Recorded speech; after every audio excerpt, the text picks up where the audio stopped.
नमस्कार दोस्तों, कहानी कास्ट जिंदगी की कहानियाँ में आप सभी का सादर स्वागत है। आज आप सुनने जा रहे हैं रमेश पोखरियाल निशंक की कहानी अतीत की परछाइयाँ। कहानी सुना रही हैं इंदु कुमारी। तो चलिए दोस्तों, कहानी सुनते हैं अतीत की परछाइयाँ। जाड़े की रात, हाड़ कंपकपाती सर्दी, लेकिन इस सर्दी के बावजूद अंगीठी में जलाए गर्म कोयले और उपलों की गर्मी में भागीरथी गहरी नींद सो रही थी। साथ ही उसके नथुनों के फड़कने से हल्के हल्के खर्राटों की आवाज़ भी सुप्त वातावरण को गुंजयमान कर रही थी। लेकिन रामरथ की आंखों में नींद न थी। नींद न आने का कारण न तो जाड़ा था और न ही भागीरथी के खर्राटे। इन सब की तो उसे आदत पड़ चुकी थी। उसकी आंखों के आगे तो एक चेहरा बारंबार घूम रहा था। अगर उसका सरजू आज होता तो वैसा ही दिखता क्या? मन किया भागीरथी को झंझोड़ कर उठा दे। मन के इस त्रास को वह अकेले क्यों झेले? लेकिन फिर बुढ़िया पर तरस आ गया। बहुत कष्ट झेले हैं उसने अपनी जवानी में। अब तो इतने बरस हो गए, उन यादों को अपने जेहन से दूर भी कर चुकी होगी वह। लेकिन रामरथ क्या करे? आंखों में नींद नहीं थी और जाड़ा भी, और दिनों की अपेक्षा ज़्यादा लग रहा था, और भगीरथी के खर्राटों की आवाज़ भी, जबकि वह भी जानता था कि नींद न आने का कारण ये तो कदापि न था। देशी विदेशी छात्रों का एक दल आज कुछ स्थानीय युवकों के साथ ट्रेकिंग पर आया था। रास्ते में वे लोग चाय पीने के लिए रामरथ की दुकान पर रुके। ठंड से कांपते उस दल के लिए रामरथ ने अदरक दालचीनी डालकर स्वादिष्ट चाय तैयार कर डाली। एक लड़का आगे आया और रामरथ के हाथ पर 100 रुपये का नोट रख विदेशी भाषा में कुछ बोल गया। लेकिन मैं तो पैसे ले चुका हूँ। रामरथ हैरान था। रख लो, ये कहता है कि आपने चाय बहुत अच्छी बनाई, एक भारतीय युवक ने उसे बताया। रामरथ ने अब ध्यान से उस विदेशी युवक की ओर देखा। युवक मुस्कुरा रहा था। रामरथ ने ध्यान से देखा। उसके हाथ कांपे, नोट हाथों से छूट गया, शरीर थरथरा गया, मानो पहाड़ की सारी बर्फ उसकी नसों में समा गई हो। ये चेहरा इतना पहचाना सा क्यों है? उसने मन ही मन सोचा। सरजू, हाँ वही तो है। वही नाक, ठूड़ी पर बड़ा सा तिल। कैसे भूल सकता था वह उसे? बाबा कहाँ खो गए? रखो अपने पैसे। बाहर देश से आया है ये लड़का। खुश हुआ आपकी चाय पीकर। रामरथ जैसे नींद से जागा। कौन से देश से आया है ये लड़का? कहाँ तक जा रहे हो तुम लोग? उसने प्रश्न पूछ डाले। बाबा, तुम जानते हो देशों के नाम? उसने उल्टा प्रश्न कर डाला। हाँ बेटा, मुस्कराया रामरथ। इस जीर्ण शीर्ण झोपड़ी में चाय बेचने वाले फटीचर से इस वृद्ध को देशी क्या जानकारी होगी? देशों की क्या जानकारी होगी, यही सोच रहा होगा ये छात्र। बाबा, इसका देश नीदरलैंड है, और वह जो सामने पहाड़ी देख रहे हैं आप, वहाँ तक जाना है हमको। उसने सामने की एक पहाड़ी की ओर इशारा कर दिया। लड़के की शक्ल भी ऐसी और देश का नाम भी वही। रामरथ की आंखों से आंसू निकल आए। क्या हुआ बाबा, आपकी आंखों में आंसू क्यों? कुछ नहीं, ऐसे ही किसी की याद आ गई। लेकिन तुम लोग इतनी ठंड में वहाँ क्यों जा रहे हो? अब तो बर्फ गिरने ही वाली है। स्वाभाविक चिंता रामरथ के मन में आ गई। अरे बाबा, आप चिंता मत करो, वापस लौटकर फिर आपके हाथ की चाय पिएंगे। और वे युवक देखते देखते रामरथ की आंखों से ओझल हो गए। रामरथ ने एक बार फिर करवटें बदली तो भगीरथी की नींद भी खुल गई। क्यों बेचैन हो रहे हो? नींद नहीं आ रही क्या? उनिंदी आंखों से भागीरथी ने रामरथ को घूर कर देखा। रामरथ के बार बार इधर उधर पलटने से उसे ठंड का भी आभास हो रहा था और उसकी नींद टूट रही थी। मैंने आज सरजू को देखा। रामरथ के कंठ से निकली इस आवाज से भागीरथी की रही सही नींद भी जाती रही। उठकर बैठ गई भागीरथी, ध्यान से रामरथ की ओर देखने लगी। बुढ़ा सठिया तो नहीं गया है? रामरथ कहीं शून्य में निहार रहा था। आंखों की कोरों पर 2 बूंद आंसू ढुलक आए थे। सरजू, इस नाम ने भागीरथी को एक समय न जाने कितनी खुशियां दी थी और कुछ ही वर्षों बाद न जाने कितने गम।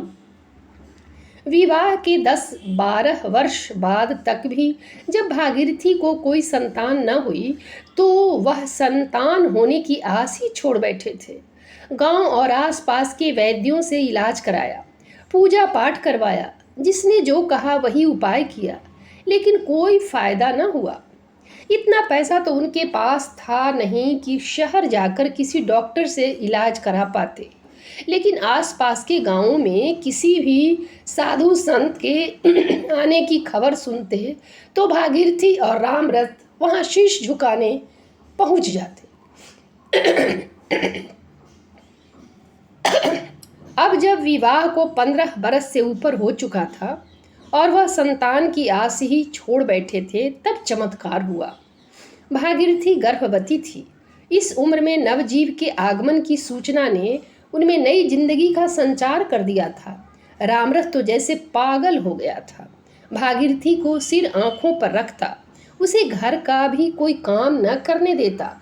तुम ठीक से रहो, भारी सामान मत उठाना, कुछ खाने का मन हो तो मुझे बता दो, मैं बना दूंगा। असमय प्राप्त होने वाली खुशी ने उस जैसे कूढ़ मगज को भी अनुभवी बना दिया था। भागीरथी हंसती। रामरथ की बातें मन को अंदर तक गुदगुदा जाती, लेकिन वह घर के काम करे यह उसे अच्छा न लगता। इस बात पर दोनों की नोक झोंक चलती ही रहती। समय बीता और भागीरथी ने एक बालक शिशु को जन्म दिया। पूरा घर खुशियों से भर उठा। घर में कोई बड़ा बूढ़ा तो था नहीं जो उन्हें समझाता कि बच्चा कैसे पाला जाता है, लेकिन भागीरथी का स्वभाव इतना मधुर था कि गांव भर की बड़ी बूढ़ियां आकर उसकी मदद कर जाती। दोनों ने बहुत प्यार से उसका नाम रखा था सरजू, जो बाद में प्यार से बिगड़ते बिगड़ते सरजू हो गया। समय के साथ साथ सरजू बढ़ता गया। अब वह 3 वर्ष का था। माँ कहीं भी जाती तो उसके पीछे लग जाता और फिर आया वह दिन जिसने एक बार फिर उनके जीवन को सूना कर दिया। दिन भर का काम निपटने के बाद भागीरथी धारे पर बर्तन धोने और पानी लेने गई तो सरजू ही पीछे पीछे हो लिया। वैसे भी यह कोई नई बात न थी। सरजू अक्सर माँ से ही चिपका रहता, लेकिन उस दिन कुछ अनोखा अनपेक्षित हो गया। रोज की तरह माँ के पीछे पीछे घर लौट आने वाला सरजू घर वापस नहीं पहुंचा। ढूंढ खोज शुरू हुई। गांव का एक एक घर, धारा, पंदेरा सब छान मारा, लेकिन सरजू का पता न चला। रामरथ और भागीरथी तो बदहवास से हो गए। गाढ़ गधेरों में भी सरजू को ढूंढा, क्या पता कहीं गिर ही गया हो। अभी छोटा ही तो था। गांव भर में जब पता न चला तो आसपास के गांवों में पूछा गया। ग्राम प्रधान से शिकायत की। ग्राम प्रधान भला आदमी था। रामरथ और भागीरथी की पीड़ा उसे देखी न गई। मामला शासन स्तर तक पहुंचा। खोजबीन अधिक हुई तो पता चला उसे पड़ोसी गांव के एक लड़के के साथ देखा गया था। लड़के की छवि अच्छी न थी। पूर्व में भी छोटी मोटी चोरी चकारी में पकड़ा गया था। कुछ दिन जेल में काटने के बाद गांव से शहर भाग गया, फिर वहीं रहा, लेकिन पिछले माह फिर वो गांव में दिखाई दिया था। किसी तरह उसके माता पिता पर जोर डालकर उसका पता ढूंढा गया, लेकिन तब तक बहुत देर हो चुकी थी। वो लड़का बंबई में पकड़ा गया, लेकिन मात्र कुछ हजार में सरजू को वह आगे बेच चुका था। इस कड़ी को आगे पकड़ फिर पूछताछ की गई, लेकिन रामरथ और भागीरथी की किस्मत ने फिर जवाब दे दिया। यह एक बहुत बड़ा गिरोह था जो बच्चों को चोरी कर उन्हें विदेशी दंपतियों को गोद दे देते थे। इस एवज में वह उनसे मोटी रकम वसूल कर लेते थे। सरजू भी अब तक किसी विदेशी दंपति के हाथ बिक चुका था। बस इतना पता चला कि नीदरलैंड के किन्हीं दंपति ने उनके सरजू को खरीद कर गोद ले लिया था। सरजू नहीं हुआ, कोई वस्तु हो गई जिसे खरीद लिया और ले गए अपने साथ। बस इससे आगे भागीरथी और रामरथ की पहुंच नहीं थी। जितना हुआ वह भी उनकी पहुंच के बाहर था। वह तो गांव में ही लोगों ने मदद कर दी, वरना वो तो इतना भी न कर पाते। इतने प्रयत्न के बाद भी सरजू न मिल पाया। रामरथ और भागीरथी के जीवन में एक बार फिर अंधकार छा गया। पहले तो ये संतुष्टि थी कि औलाद ही नहीं है, लेकिन अब औलाद होते हुए भी वह निपूते रह गए थे। बस एक सपना सा दिखा गया था सरजू उन्हें। तब से दोनों की दुनिया ही बदल गई थी। जीवन ना तो कटता था, ना समाप्त ही होता था। इस संताप ने समय से पहले ही दोनों को बूढ़ा कर दिया था और तब से कई वर्ष बीत गए। रामरथ और भागीरथी ने अब इसी जीवन से तालमेल बिठा लिया था। सरजू को भूल पाना तो संभव नहीं था, लेकिन यादों पर धीरे धीरे समय की परतें चढ़ने लगी थीं। और आज फिर उन्हीं परतों को उधेड़ कर सरजू का सच सामने खड़ा था। तुम सठिया तो नहीं गए? सरजू यहाँ कहाँ से आएगा अब? भागीरथी ने रामरथ को झकझोरते हुए पूछा। नहीं भागी, मैं सठियाया नहीं, ये सरजू ही था। तू सोच, 20 बरस का सरजू कैसा लगता अब? बिल्कुल वैसा ही था वह लड़का। और फिर देश का नाम भी तो वही बताया। और रामरथ ने पूरी कहानी भागीरथी को सुना दी। भागीरथी सोच में पड़ गई। क्या सचमुच वह उसका सरजू होगा? अगर होगा तो उन्हें कैसे पहचानेगा? और फिर उनके पास सबूत भी क्या है कि वह उनका बेटा है? वो फिर आएंगे? हाँ, कहा तो ऐसा ही था। कह रहे थे मेरे हाथ की चाय पीने जरूर आएंगे। रामरथ ने कहीं खोए खोए में जवाब दिया। तो कल से मैं भी बैठूंगी दुकान पर। जिस दिन सरजू आएगा उसके आगे हाथ जोड़ लूंगी और बताऊंगी उसे कि वो मेरा बेटा है। पागल हो गई हो क्या तू? वो तो हमारी भाषा भी नहीं जानता। ये बेवकूफ़ी मत करना तू। थोड़ी देर में दोनों में बहस होती रही।